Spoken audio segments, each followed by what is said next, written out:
Om Swastiastu, kami ucapkan untuk Ibu Ninyoman Rusmiati, SEMM, selaku dosen pengampu mata kuliah pengantar manajemen pemasaran dan teman-teman kelas D3 sekalian. Sebelum kami memulai presentasi, ada baiknya kami perkenalkan diri terlebih dahulu. Perkenalkan, saya Made Adinda Anugrah Deva Prameswari dengan NPM 149 sebagai moderator dan pemateri. Selanjutnya, Perkenalkan, nama saya Nimade Dwi Resti dengan NPM terakhir 172 sebagai pembawa materi. Selanjutnya, Perkenalkan, nama saya Nyoman Santika Dewi dengan NPM terakhir 139. Di sini saya sebagai pembawa materi.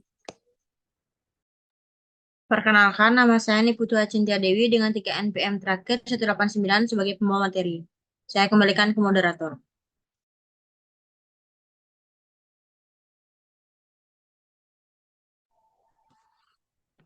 baik, untuk menghemat waktu, kami akan langsung mulai mempresentasikan hasil diskusi kelompok kami dengan judul Pengaruh Media Communication terhadap keputusan pembelian pada produk iPhone di kota dan pasar. Pada bab pertama, yakni pendahuluan, terdapat latar belakang masalah, yakni perkembangan teknologi, terutama dalam bidang komunikasi dan informasi, memainkan peran penting di era globalisasi ini. Handphone sebagai solusi komunikasi populer, mudah, efektif, dan efisien. Smartphone telah mengubah cara kita berkomunikasi dan berinteraksi dengan teknologi. Selain sebagai alat komunikasi, smartphone juga menjadi pusat aktivitas sehari-hari, memberi akses ke berbagai aplikasi dan layanan digital. Melihat kebutuhan perangkat komunikasi, banyak perusahaan yang memproduksi telepon genggam dengan jenis smartphone. Beberapa brand besar dalam pasar smartphone antara lain Oppo, Vivo, Samsung, iPhone, Huawei, dan masih banyak lagi brand-brand smartphone lainnya. Dari sekian banyak brand smartphone, Apple menjadi salah satu trendsetter smartphone di zaman milenial ini dengan brand iPhone-nya. Hal ini dikarenakan aplikasi Apple memiliki berbagai teknologi yang selangkah lebih maju dari brand-brand lainnya, mulai dari desain hingga software yang canggih, sehingga amat diminati oleh kalangan milenial. Keputusan pembelian konsumen menjadi faktor yang penting dalam penentu eksistensi suatu perusahaan. Proses pengambilan keputusan sebagai aktivitas penting dalam perilaku konsumen. Perilaku dipahami untuk merumuskan strategi pemasaran yang tepat yang mampu mempengaruhi setiap tahap proses pengambilan keputusan yang berlangsung. Perilaku pelanggan setelah pembelian dipengaruhi oleh kepuasan dan ketidakpuasan terhadap produk. Ini mencakup pembelian kembali, mengekspresikan produk yang digunakan, dan reaksi lainnya. Indikator keputusan pembelian tersebut termasuk kemantapan pada produk, kebiasaan pembelian, rekomendasi kepada orang lain, dan pembelian ulang. Untuk menjalankan suatu promosi, penjualan dibutuhkan suatu media komunikasi atau alat komunikasi sebagai penyalur pesan yang ingin disampaikan oleh perusahaan terhadap konsumen sehingga pesan dapat lebih mudah dimengerti serta konsumen dapat mengetahui dengan pasti mengenai informasi produk tersebut. Jadi dengan adanya promosi ini, maka dapat berpengaruh juga bagi konsumen dalam menentukan keputusan untuk membeli suatu produk tertentu. Dalam dunia pemasaran, istilah media berarti sarana. Komunikasi misalnya koran, majalah, radio, televisi, billboard, pamflet, dan internet. Pengiklanan menggunakan media untuk menyampaikan pesan-pesan komersial kepada target pasar mereka dan media tersebut tergantung pada tingkat berbeda dalam pengeluaran iklan untuk penutup pengeluaran operasional tersebut. Next.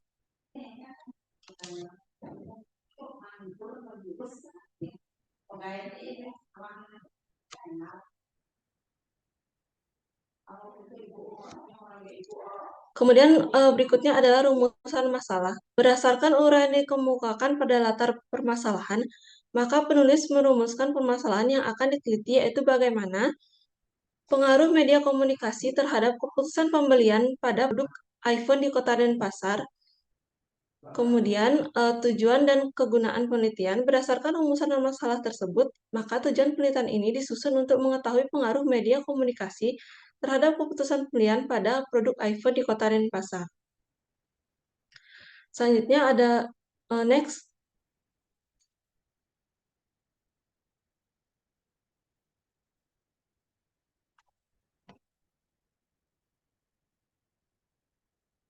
Berikutnya adalah sistematika penulisan. Proposal ini terdiri dari 5 bab yang secara singkat dapat diuraikan sebagai berikut. Yang pertama, bab 1, pendahuluan. Dalam bab ini akan diuraikan tentang latar belakang masalah, perumusan masalah, tujuan dan manfaat penelitian, serta sistematika penulisan. Bab 2, yakni tinjauan pustaka. Bab 2 merupakan tinjauan pustaka yang mendukung penelitian ini terdiri dari landasan teori, publikasi penelitian sebelumnya, kerangka pemikiran, kerangka konsep, dan hipotesis. Berikutnya bab 3, yaitu metode penelitian. Dalam bab ini menguraikan metode penelitian terdiri dari 4, yaitu tempat dan objek penelitian, populasi dan sampel, identifikasi variabel, definisi operasional variabel, jenis data, metode pengumpulan data, dan teknik analisis data. Kemudian bab 4, hasil analisis dan pembahasan. Dalam bab ini diuraikan tentang data dan pembahasan yang terdiri dari deskripsi data dan analisis data, serta pembahasan. Kemudian bab 5, yakni penutup. Dalam bab ini diuraikan tentang kesimpulan dan hasil analisis, juga saran-saran yang disumbangkan pada perusahaan. Sekian materi yang dapat saya sampaikan. Untuk materi berikutnya akan disampaikan oleh rekan saya.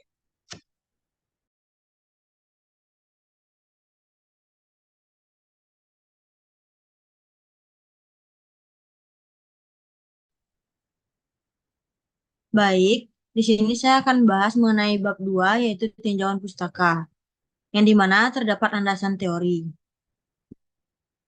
Pada landasan teori ini, kami menggunakan teori TPB atau Theory of Planet Behavior, yang dimana penelitian ini menggunakan Theory of Planet Behavior TPB, di mana teori ini digunakan dalam memahami, menjelaskan, dan memprediksi perilaku konsumen dalam membeli produk iPhone. Yang dimana Theory of Planet Behavior telah digunakan secara ekstensif untuk memprediksi dan menjelaskan keinginan berperilaku dan perilaku aktual dalam psikologi sosial. Norma subjektif adalah suatu tekanan sosial yang dirasakan untuk melakukan atau tidak melakukan, sedangkan persepsi kontrol perilaku dapat dikatakan sebagai keyakinan seseorang tentang tingkat kesulitan atau kemudahan dalam melakukan perilaku menurut Atzen dalam Prihatiningsih. Lalu, ada juga media communication, yang dimana merupakan perantara dalam menyampaikan sebuah informasi dari komunikator kepada komunikan yang memiliki tujuan agar efisien dalam menyebarkan pesan atau informasi.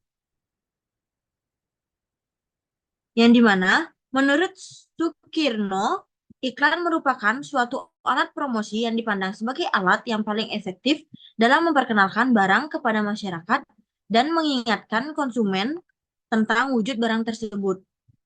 Dari uraian di atas dapat disimpulkan bahwa media communication adalah alat atau sarana yang digunakan untuk menyampaikan pesan dari penjual kepada masyarakat atau pembeli yang bertujuan untuk mempengaruhi atau mengajak untuk melakukan suatu keputusan pembelian. Lalu, ada keputusan pembelian yang dimana menurut Skifman Kanuk 2004-507, yang dimana keputusan pembelian adalah pemilihan dari 2 atau lebih alternatif pilihan keputusan pembelian, artinya bahwa seseorang dapat membuat keputusan harus tersedia beberapa alternatif pilihan. Keputusan untuk membeli dapat mengarah pada bagaimana proses dalam pengambilan keputusan tersebut dilakukan. Lalu menurut Asauri, yaitu keputusan pembelian merupakan suatu proses pengambilan keputusan akan pembelian yang mencakup penentuan apa yang akan dibeli atau tidak melakukan pembelian dan keputusan itu diperoleh dari kegiatan-kegiatan sebelumnya, dan keputusan pembelian menjadi proses di mana konsumen mengenal masalahnya, mencari informasi mengenai produk atau merek tertentu, dan mengevaluasi seberapa baik masing-masing alternatif tersebut dapat memecah masalahnya, yang kemudian mengarah kepada keputusan pembelian. Lalu, sedangkan menurut Kotler dan Armstrong, keputusan pembelian konsumen adalah membeli merek yang disukai dari berbagai alternatif yang ada, yang dimana terdapat tahapan-tahapan proses keputusan pembelian sebagai berikut. Tahap proses keputusan pembelian, yaitu menurut Kotler, pembelian tersebut melalui 5 tahapan. Yang pertama, pengenalan masalah, lalu ada pencarian informasi. Lalu yang kedua, evaluasi alternatif atau validation alternatif, yaitu setelah informasi diperoleh, konsumen mengevaluasi berbagai alternatif pilihan dalam memenuhi kebutuhan tersebut. Yang dimana terdapat 5 konsep dasar yang dapat digunakan, yaitu yang pertama, sifat-sifat produk, apa yang menjadi ciri-ciri khusus dan perhatian konsumen terhadap produk atau jasa tersebut. Lalu yang kedua, ada pemasaran, hendaknya lebih memperhatikan pentingnya ciri-ciri produk daripada penonjolan ciri-ciri produk. Lalu yang ketiga, kepercayaan konsumen terhadap ciri merek yang menonjol. Lalu yang keempat, fungsi kemanfaatan, yaitu bagaimana konsumen mengharapkan kepuasan yang diperoleh dengan tingkat alternatif yang berbeda setiap hari. Lalu yang terakhir, yaitu bagaimana prosedur penilaian yang dilakukan konsumen dari sekian banyak ciri-ciri barang. Lalu yang ketiga, ada keputusan pembelian, yang dimana konsumen yang telah melakukan pilihan terhadap berbagai alternatif biasanya membeli produk yang paling disukai. Keputusan untuk membeli itu ada 3 faktor, yang dimana yang pertama itu ada yang lain, tetangga, teman, orang kepercayaan, keluarga, dan lain-lain. Lalu yang kedua itu ada situasi tak terduga, yang dimana terdapat harga, pendapatan keluarga, manfaat yang diharapkan. Lalu yang terakhir ada faktor yang dapat diduga, yaitu dari faktor situasi yang dapat diantisipasi oleh konsumen. Lalu yang keempat ada perilaku pasca pembelian, yang dimana keputusan atau ketidakpuasan konsumen terhadap suatu produk akan berpengaruh terhadap perilaku pembelian selanjutnya. Yang dimana ada beberapa indikator yang dapat menjelaskan keputusan pembelian menurut Kotler dan Keller. Indikator keputusan pembelian yaitu yang pertama ada kemantapan pada sebuah produk, adalah kualitas produk yang sangat baik akan membangun kepercayaan konsumen sehingga merupakan penunjang kepuasan konsumen. Lalu yang kedua ada kebiasaan dalam membeli produk. Kebiasaan adalah pengulangan sesuatu secara terus-menerus dalam melakukan pembelian produk yang sama. Lalu yang ketiga adalah memberikan rekomendasi kepada orang lain atau memberikan kepada seseorang atau lebih bahwa sesuatu yang dapat dipercaya dapat juga merekomendasikan, diartikan sebagai menyarankan, mengajak untuk bergabung, menganjurkan suatu bentuk perintah. Lalu yang terakhir itu adalah melakukan pembelian ulang, adalah individu melakukan pembelian produk atau jasa dan menentukan untuk membeli lagi, maka pembelian kedua dan selanjutnya disebut sebagai pembelian ulang.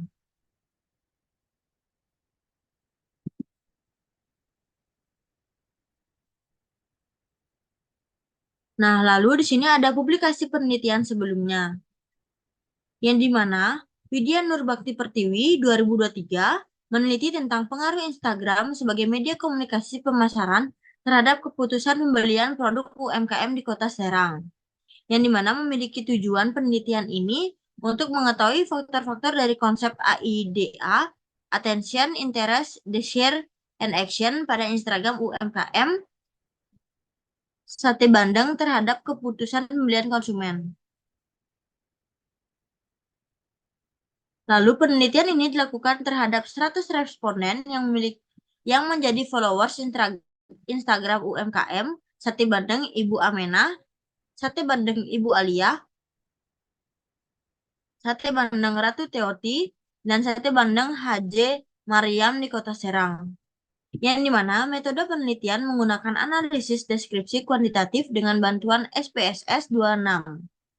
Hasil penelitian menjuakan bahwa faktor yang mempengaruhi keputusan pembelian UMKM Sate Bandeng di Kota Serang hanya dipengaruhi dua faktor dari konsep IDA, yaitu interest dan desire. Sedangkan attention dan action tidak mempengaruhi keputusan pembelian konsumen Sate Bandeng di Kota Serang. Lalu yang kedua ada Wahyu 2021 yang dimana meneliti tentang pengaruh brand awareness dan media communication terhadap keputusan pembelian produk Apple pada RA Gadget Store dan Pasar Timur. Yang dimana tujuan dari penelitian ini yaitu untuk mengetahui pengaruh brand awareness dan media communication dalam keputusan pembelian dalam produk Apple di RA Gadget Store. Berdasarkan hasil penelitian dapat disimpulkan bahwa brand awareness dan media communication secara simultan berpengaruh signifikan terhadap keputusan pembelian dengan nilai R square yang sangat kuat. Lalu yang ketiga, itu ada Natalina 2020 meneliti tentang pengaruh media communication terhadap keputusan pembelian smartphone Apple pada iBox Store daerah Tangerang, Jakarta. Di mana hasil penelitian dapat disimpulkan bahwa media communication berpengaruh signifikan terhadap keputusan pembelian dengan menunjukkan nilai R square yang sangat tinggi pada variabel media communication atau X1 sehingga variabel tersebut mampu menyatakan variasi perubahan variabel keputusan pembelian Y. Lalu yang keempat ada Natalina Wahyu Safitri, Alwi Sudin, dan Erni Widajanti 2020 meneliti tentang analisis pengaruh brand awareness, brand image, dan media communication terhadap keputusan pembelian atau survei pada Lembaga Pendidikan Bahasa Inggris Interactive English Language Center di Surakarta dan Sukoharjo. Ya, di mana penelitian ini dilakukan untuk mengetahui signifikansi pengaruh kesadaran merek, citra merek, dan komunikasi media terhadap keputusan pembelian konsumen Pendidikan Bahasa Inggris ILLC di Surakarta dan Sukoharjo. Hasil analisis menunjukkan bahwa kesadaran merek, citra merek, dan komunikasi media semua berpengaruh signifikan terhadap keputusan pembelian. Lalu yang terakhir yaitu ada Fitriana Salam dan Rafika Rahmawati 2020 meneliti tentang pengaruh brand awareness, brand image, dan media communication terhadap minat nasabah memilih Bank BRI Syariah KCP Cileungsi. Penelitian ini dilakukan untuk menentukan pengaruh kesadaran merek, citra merek, dan media komunikasi terhadap minat pelanggan dalam memilih Bank BRI Syariah KCP Cileungsi. Yang dimana hasil uji F atau uji parsial menunjukkan bahwa kesadaran merek, citra merek, dan media komunikasi memiliki pengaruh positif signifikan terhadap minat pelanggan dalam memilih Bank BRI Syariah KCP Cileungsi. Sementara itu, citra merek tidak berpengaruh terhadap minat pelanggan dalam memilih Bank BRI Syariah KCP Cileungsi.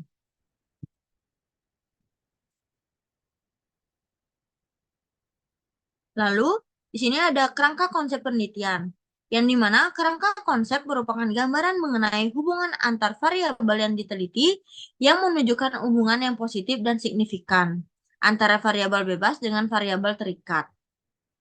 Variabel yang mempengaruhi keputusan pembelian yaitu media communication. Sukirno 2011, iklan merupakan suatu alat promosi yang dipandang sebagai alat yang paling efektif dalam memperkenalkan barang kepada masyarakat dan mengingat konsumen tentang wujud barang tersebut. Dari uraian di atas dapat disimpulkan bahwa media communication adalah alat atau sarana yang digunakan untuk menyampaikan pesan dari penjual kepada masyarakat atau pembeli yang bertujuan untuk mempengaruhi atau mengajak untuk melakukan suatu keputusan pembelian. Yang dimana media communication terdapat X, lalu keputusan pembelian terdapat Y. Lalu ada hipotesis, yang dimana pengaruh media communication terhadap keputusan pembelian pada produk iPhone. Media sosial saat ini menjadi salah satu alat yang banyak digunakan oleh pemasar dalam menyebarkan informasi tentang suatu produk kepada konsumen. Jaringan sosial media ini merupakan bentuk baru dari dialog antara customer to customer dan business to commerce yang memiliki implikasi besar terhadap pemasar. Lalu penelitian dari Safitri dan Wijayanti 2020 menyatakan bahwa media communication berpengaruh signifikan terhadap keputusan pembelian pada Lembaga Pendidikan Bahasa Inggris IELC di Surakarta dan Sukoharjo, yang dimana hal satunya terdapat media communication berpengaruh positif dan signifikan terhadap keputusan pembelian. Baik, untuk materi selanjutnya akan dibawakan oleh rekan saya, Cantika. Untuk waktu dan tempat dipersilakan.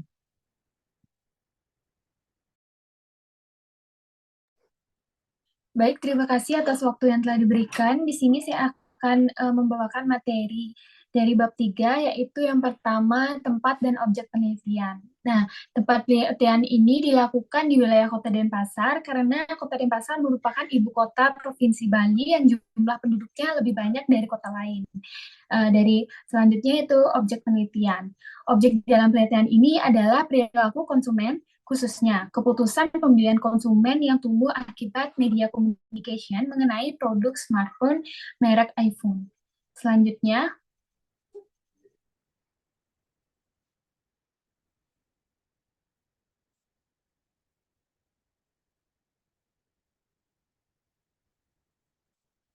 yaitu populasi dan sampel. Nah, populasi jumlah keseluruhan dari unit analisis yang ciri-cirinya akan diduga.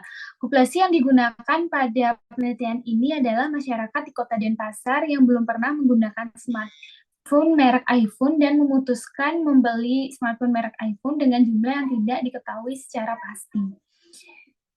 Teknik pengambilan sampel yang digunakannya adalah non-probability sampling, di mana tidak setiap unsur populasi memiliki kesempatan yang sama untuk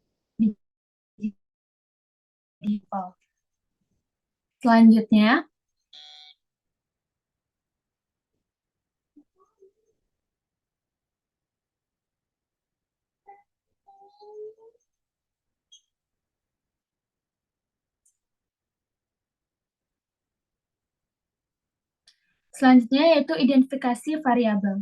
Variabel yang digunakan dalam penelitian ini yaitu variabel bebas dan variabel terikat. Variabel bebas adalah variabel yang menjadi sebab timbulnya atau berubahnya variabel terikat. Variabel yang berperan sebagai variabel bebas dalam penelitian ini adalah brand media communication yang disimbolkan dengan X. Variabel terikat adalah variabel yang dipengaruhi atau menjadi akibat karena adanya variabel bebas.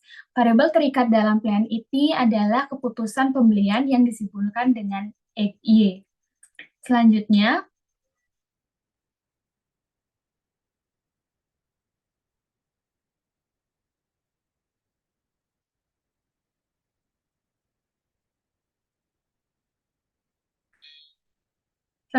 yaitu definisi operasional variabel.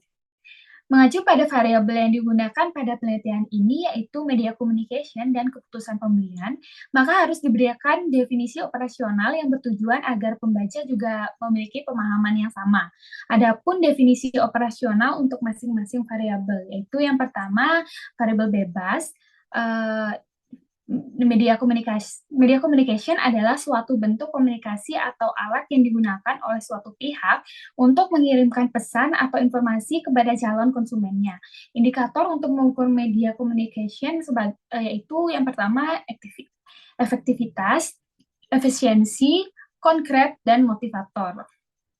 Yang kedua yaitu variabel terikat. Keputusan pembelian didefinisikan sebagai pembelian atau suatu merek sebagai cara untuk mendapatkan nilai, manfaat barang, atau jasa yang disediakan oleh produk dari merek tersebut. Indikator untuk mengukur keputusan pembelian yaitu yang pertama dari kemantapan, kebiasaan memberikan rekomendasi kepada orang lain, dan melakukan pembelian ulang. Selanjutnya,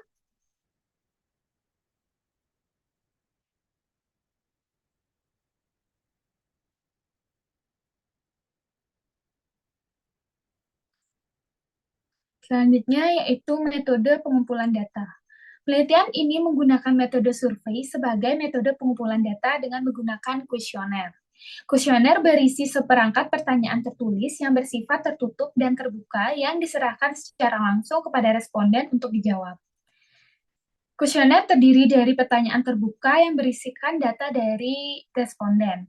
Pernyataan tertutup diukur menggunakan skala Likert dengan skala 1 sampai 5. Kuesioner ini disebarkan langsung di sekolah-sekolah dan kampus-kampus di Kota Denpasar dan online. Berikut merupakan tabel dari pengukuran skor. Untuk aktivitas untuk yang memilih sangat setuju, itu skornya 5, sedangkan yang memilih setuju skornya 4, sedangkan yang memilih netral skornya 3, dan seterusnya. Selanjutnya,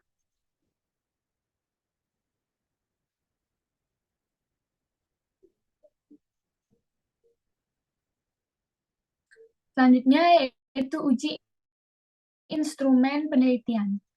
Dalam uji instrumen penelitian terdapat yang pertama yaitu uji validitas.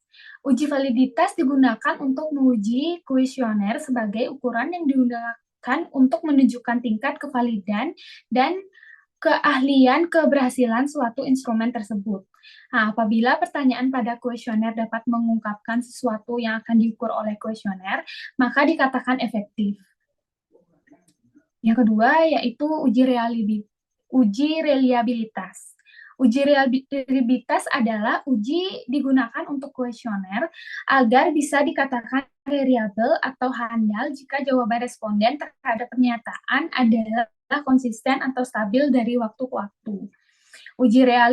Uji reliabilitas bertujuan untuk mendeteksi apakah kuesioner memberikan hasil yang konsisten diukur dengan menggunakan nilai Cronbach's alpha melalui SPSS.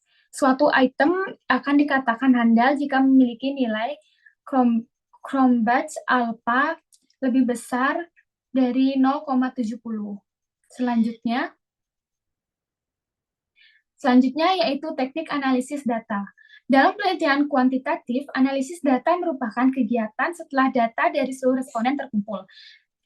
Kegiatan dalam analisis data adalah mengelompokkan data berdasarkan variabel dari seluruh responden, menyajikan data tiap variabel yang diteliti, melakukan perhitungan untuk menjawab rumusan masalah, dan melakukan perhitungan untuk menguji hipotesis yang telah diajukan.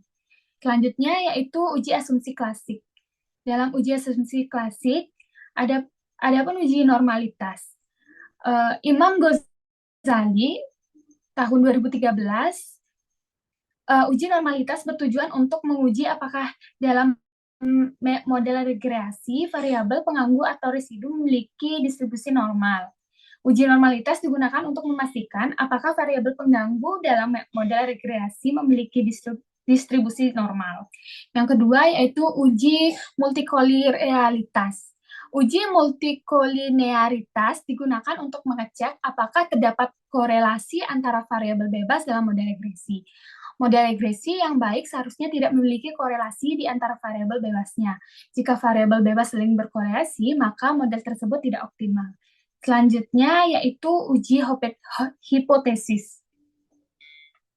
Menurut Ghazali, untuk menguji hipotesis digunakan uji T dengan ketentuan sebagai berikut. Yang pertama, yaitu jika signifikan lebih kecil atau sama dengan 0,05, maka variabel independen merupakan penjelasan yang signifikan terhadap variabel dependen.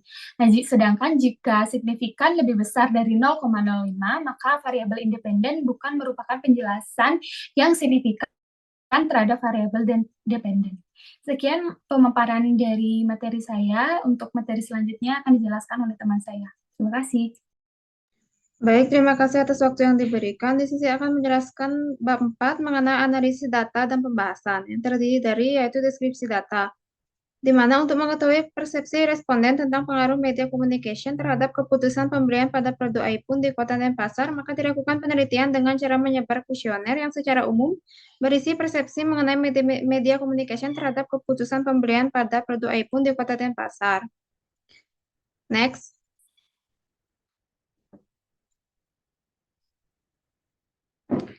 Selanjutnya yaitu ada analisis data, di mana analisis data ini menggunakan uji instrumen penelitian. Yang pertama ada uji validitas.